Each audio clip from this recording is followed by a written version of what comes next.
Ciao Ben. Ciao. Welcome to the second part of the real life show. Thank you. We're gonna It's ask still morning? you. It's still morning, Still yes. We're gonna ask you some longer questions now, and when you're ready, Okay. yeah. So, how did you understand? How is the first time that you knew that you wanted to be a chef/restaurateur? When I was working in London, actually, yeah.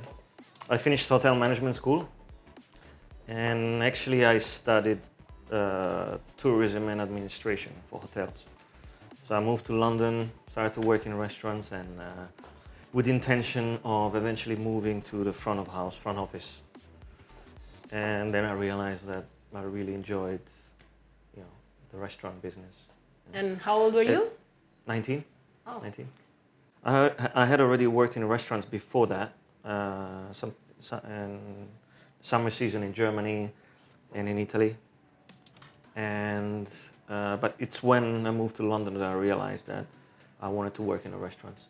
At the time, it was only front of house of restaurants. So started as waiter, moved my way up to restaurant manager. And although I studied and trained in the kitchen, I always liked the front of house before. It's not until I opened Bellis that I started enjoying the kitchen, the cooking part. So, is there any person or particular chef or restaurateur that inspired you to open a restaurant? No, I mean, this came because since I started working in this business, my goal was to eventually either become general manager of a hotel or open my own business. I decided to open Benny's a long time ago, way like 10 years ago. But I felt that I still didn't have enough experience. I needed more experience. I did 5 more years of experience. Then when I felt I was ready, I opened Benny's. Also because I felt that I needed to start to take my own decisions and be responsible for my own decisions. That's why. So, in a nutshell, how did your life evolve when you first moved to Phuket until now? Oh, I came to Phuket. You worked for a couple of places around the island, Yeah, right? a few places, yeah. So I came to Phuket from Singapore. I was offered a job to do an opening, a restaurant that unfortunately failed after 4 months. It was open in $2 million blown in the wind. And after that, I got contacted by Sean, who bought most of the kitchen of the place that failed. Sean Supper Club. So I did Supper Club 3 years. Hi, Sean. Hi, Sean. And there was a good launching pad for me to meet the local expats here and start to have a following. And then after that, I eventually ended up working in Catch for 3 years as well, which was great. That was my last experience as an employee or as a manager. And after Catch, then I was ready to open my own restaurant. So, what gave you the strength? What made you do the leap from Catch to Benny's, from a manager to a restaurant owner? My boss, Olivia, who was the general manager. He knew that I wanted to open my own restaurant eventually because I mentioned it to him a few times. And when I decided that I didn't want to renew my contract, because 3 years was enough, really, so it was time for some new blood to come in, and I needed to move on to something else. And he basically said, "What are you waiting for, Ben? Just find a hole in the wall and put a restaurant in there." I said, we'll support you as much as we can. And I did it. And that was 5 years ago. Right. What do you think of Gordon Ramsay? Is he a genius? Is he a twat? Well, yeah, he's a genius because he's a twat. No, he's a genius. I mean, he is. I was in London when Gordon Ramsay first started to make headlines, and I think we can all attribute it to people like Gordon Ramsay for the boom in the restaurant business in England. Because before that, the food there was terrible, was stale. I mean, getting a coffee in London was just was a mission impossible, man. I mean, once I walked into this cafe called Cafe Nero. I was about to say Cafe Nero. Yeah, I was looking for this. I was walking That was the around. best espresso back in the day. Not back It in the was. day at all. No. So like I was walking around Piccadilly and I was looking for coffee. So I see Cafe Nero. Okay, Cafe must be Nero. an Italian joint. With the blue So cup. I walked there, with a blue cup. So I walk in there, walk all the way down to the coffee bar, and there was an Italian espresso machine. So I said, okay, perfect. That's the guy. Can I have an espresso? And the guy looked at me like I just came down from Mars. And you're like, oh shit, that's not good. Okay, can I say shit?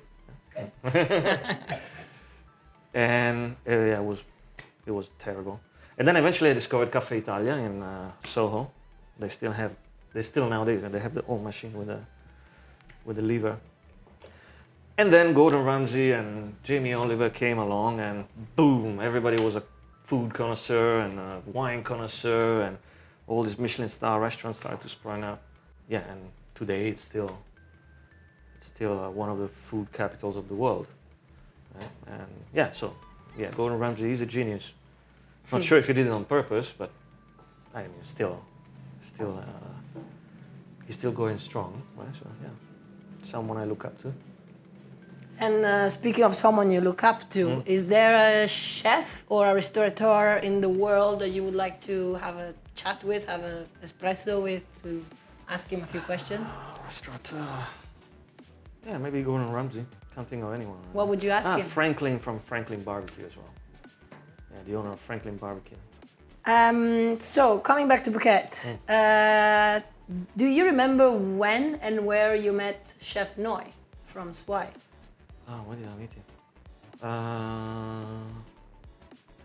I met him. Oh, yeah, no, yeah, I met him the first time at my place at Bellis. He came with a friend, and he introduced himself. He was Chef Noi from Suai. I said, okay. And he said he was going to open Suai Chantalay. And yeah, and then we just kept in touch from then. And we have our little restaurant owners group. We call it Phuket Restaurant Owners, or PRO. And so every now and then we meet. PRO, man. What? Every now and then we meet, and then with Chef Noi we all got closer to each other once we started this little group. Now that Chef Noi is not here, is there anything you would like to say to him that you never told him? No, I think I'd tell him everything. Take it easy. He's too busy now. I'm worried about his health. Yeah. So in your restaurant, Benny's, down in Bangtao, what is your iconic dish in your restaurant? Definitely the pork ribs. Although it was never intended to be a house special, a house dish. I deliver it. Yeah. I deliver it all the time. Yeah, you like it all the time. Yeah, it eventually became so popular. At the beginning, we were just slow cooking it in a gas barbecue with wood chips, and then it became more and more popular. And eventually, we purchased a professional smoker, like an American-style barbecue smoker, which is called Lola. And you do the brisket, yeah? Yeah, we do the brisket there, and we do the pork ribs there. So it just became more and more popular. Nice. Yeah. And then eventually we started to do the Sunday barbecue, and then now we do brisket, pork ribs, sausages. We smoke our own bacon as well, pancetta. But I use it for the burgers. Sometimes I do oysters, smoked oysters. I tried salmon, but it's hot smoked salmon. It's not the cold smoked salmon. Yeah, so it's the pork ribs. The pork ribs. I confirm. So you are Italian, Benny, but your restaurant is not Italian at all. Yeah. So Actually, I'm Italian-German. Italian-German, okay. But did anyone ever complain about any specific dish you have, or came up with some special requests that you didn't have in the menu? Because I'm Italian, yeah. I mean, a few times people ask, "Oh, you're Italian? Do you have pasta?" And no, go to an Italian restaurant. No, I decided to do Benny's, I mean, like an American-style steakhouse, because also I had the American style cocktail bar. At the beginning it was called American Bar and Grill because of the American bar. We later changed it to Benny's Cocktails and Grill. Also because I thought there were too many Italian restaurants already. There was no point in competing with Italian restaurants that are already established and the chefs are Italian. And in the area where we are, there was a lack of meat restaurants. Every restaurant there is either seafood or Thai or both. Yeah, and I thought that the direction of the meat would be a good direction to go, and I'm glad I did it because it worked. Yeah. Now we're open for 5 years, hopefully longer if this world situation, shit pile gets better. So any negative response that you remember from one client for one particular dish? It doesn't have to be it can be a funny response, a weird response. No, I never really got any weird. I mean, we do get requests all the time, and sometimes even vegan. And with a proper notice. In a steakhouse, a vegan is maybe not the place. Most people understand that, okay, I can do it, but you have to give me 1 day in advance, and then I'll do it for you. The chili poppers is vegan? No, it's cheese. Cheese Sorry. and bacon. And lately we added bacon. The bacon as well. one, yes, you're right. It's good. Sometimes we do vegan set menus as well but like 1 or 2 days in advance. Yeah. But no. And so, if you're not in your restaurant here in Phuket, where else do you eat? I like to go to, as an Italian, I like to eat Italian very often. So I like to eat at Luca Cini. Chef Bruna is very nice. Bruna. Ciao Bruna. Ciao Luca. Ciao Luca. Chef Bruna does a good job in the kitchen there. I like to go to Don Vito, which now changed to Babylon Lake Club. Roberto, he's from Napoli, so he does Southern Italian food, which I come from South Italy as well, so it's a type of Italian food that appeals to me a lot. We like Japanese sometimes. There was Nori here, Nori's, but unfortunately closed last year. And Take is very good around here. That's pretty much it. And then of course some Thai food. You eat Thai food, yeah? Yeah, we eat Thai food. You like spicy? Yes, but not too much because it hurts my stomach. I mean, reasonable spice, yeah. What is the hardest alcohol you've ever tried in your life? In Singapore, we had this. I was working at this. I was the manager of the Italian restaurant at this hotel, and we had this private group from Taiwan, and they drink this rice liquor, rice spirit, which is called Cao Liang, similar to the Lao Cao. Yeah. Difference is that the Cao Liang is 70 to 80% alcohol, and they just shoot it. So they invited me and the staff to join them in a shot. One shot. That was enough. I felt my insides burning. Better than spicy food, or? Yeah, my esophagus was on fire. 70%. What are the advantages of owning your own restaurant now? Like I mentioned before, owning my decisions, my responsibilities, taking decisions that I feel are best for my place without having to ask any boss. That was the main reason why I felt that I needed to open my own restaurant, because... when is it acceptable to tell a lie? Never, actually.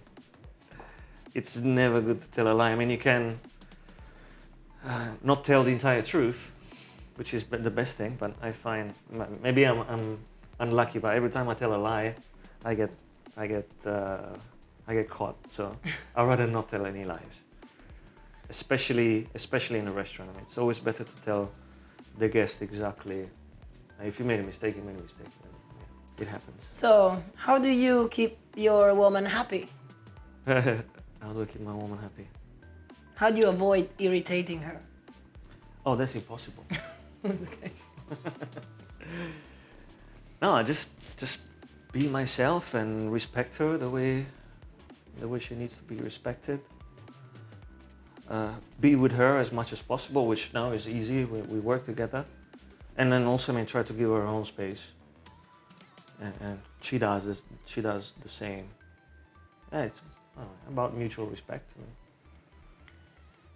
Is there something that nobody knows about you that you wish to tell them today? Yeah, well, we definitely work long hours. I mean, yeah, the day starts as soon as we wake up, because we live next door to the restaurant. So we have suppliers coming in, and we have to go out and buy groceries almost every day. So let's say we start at about 10 in the morning working, and we finish working at midnight or 1 o'clock on average. That's why we need a day off. Mondays is our day off, and we try to relax. Ben, is there a restaurant in the world you would like to visit one day when, of course, this pandemic is over? If it ever is over. Yeah, many. But yeah, like I was saying before, we started to do the barbecue more often now. So I really wanted to go and check out a few of the barbecue restaurants in the south of the United States. But one restaurant in particular that I always wanted to try is in Italy. It's a 3-star Michelin in Emilia-Romagna in Modena. It's called Osteria Francescana, by Chef Massimo Bottura. And yeah, it's a very quirky type of cuisine. And I admire his ballsiness for putting that restaurant in a city that is very traditional, in a region that is very traditional when it comes to food. And the criticism at the beginning was really harsh on him, but he managed to live on, and now he's very well accepted both in Italy and in the rest of the world. That's something. As also a chef that I would like to I would appreciate having a chat with. So do you think, speaking of pandemic, do you think there's gonna be a new trend in food when this COVID is finally gone? Or what do you think is gonna be the feeling after this pandemic? Well, food and beverage business in general is always evolving. There are always new trends. So yeah, for sure there will be other trends in the future. And yeah, the pandemic will surely, at least in the short term, force both the diners and the entrepreneurs and the restaurant people to change some things. Do you think menus are going to change? Do you think people are going to start importing less, using more local products, or No. do you think it's going to be? No, maybe maybe the way the restaurant operates. For sure, a lot more diners will want to have space. Delivery? Or delivery, yeah. Yeah, delivery will. But I think the delivery thing is a short-term thing, because I mean, going out is going out. Yeah. Right? People still want to go out and see other people, be social. And but yeah, the delivery will stay there, but it won't be as booming as it is now. I don't think so.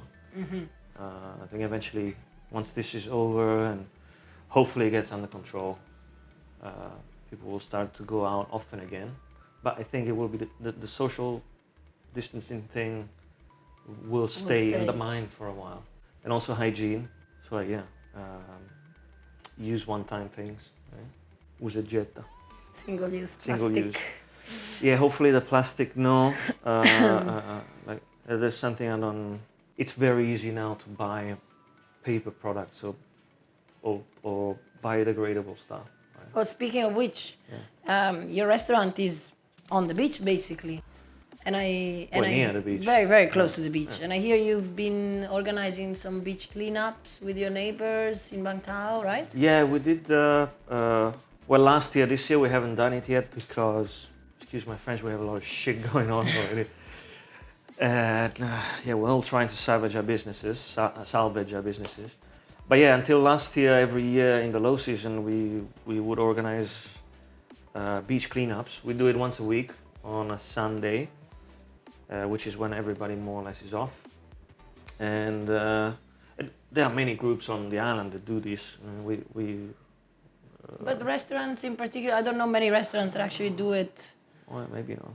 There's hotels that do it, but restaurants, congratulations on that. Thank you. We'll support you full on for the next one coming up.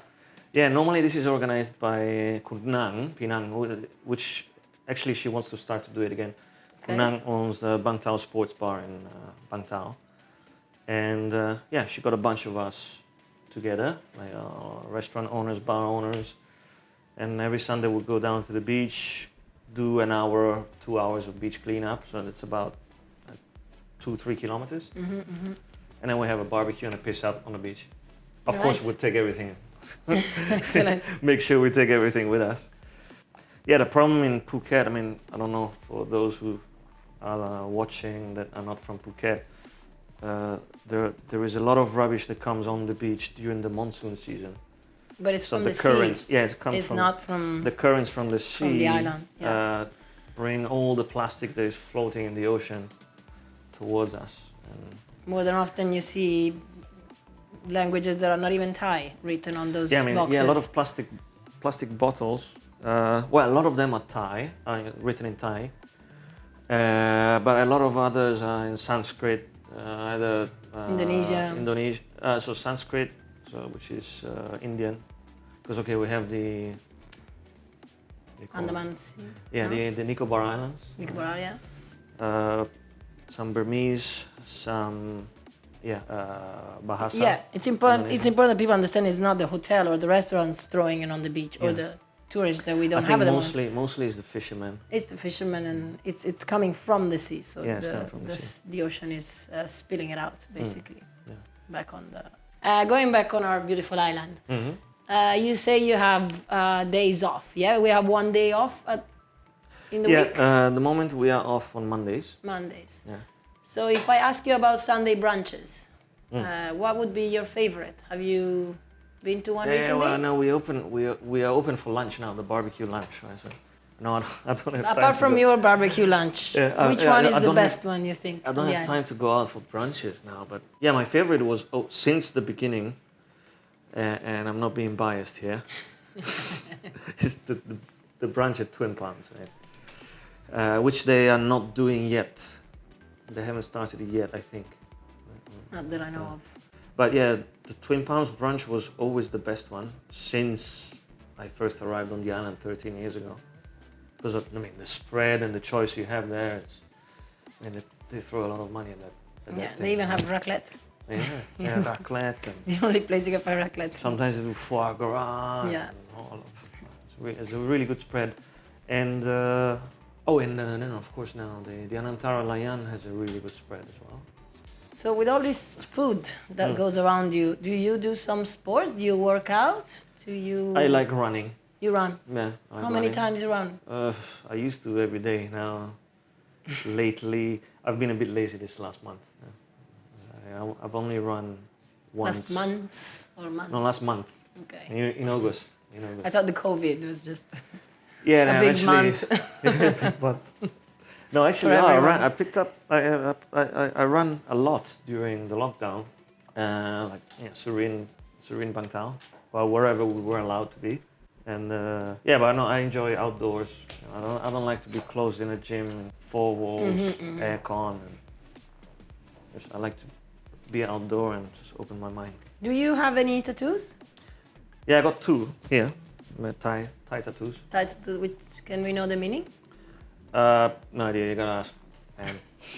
So she did that for you? No, her cousin. He's an abbot in a temple up in the north. So is there a story behind this tattoo? Yeah, he goes in trance and then he does the tattoo. But he has a triangular tattoo and a round one. They're meant to be for. I think one is for well-being, the other one is for safety or something. And we did them. The first one we did together for our 50th anniversary. We did a similar one. Yeah, one dedicated for her and one dedicated to me. 5-year anniversary. 5 year. Oh, not 50. Okay. Not 50. And so, last question. Yeah. What is your favorite beach in Phuket? Serene Beach. Surin. Even though now is a shithole, but the beach is still really nice. Still got great potential if they fix it up. Yeah. Grazie mille for coming Grazie a te. here today with us. Mhm. And if you guys want to know more about Benny's restaurant, please click on the link below. Well, thank you very much. My pleasure. We're done with the questions. All right. Ciao. Ciao.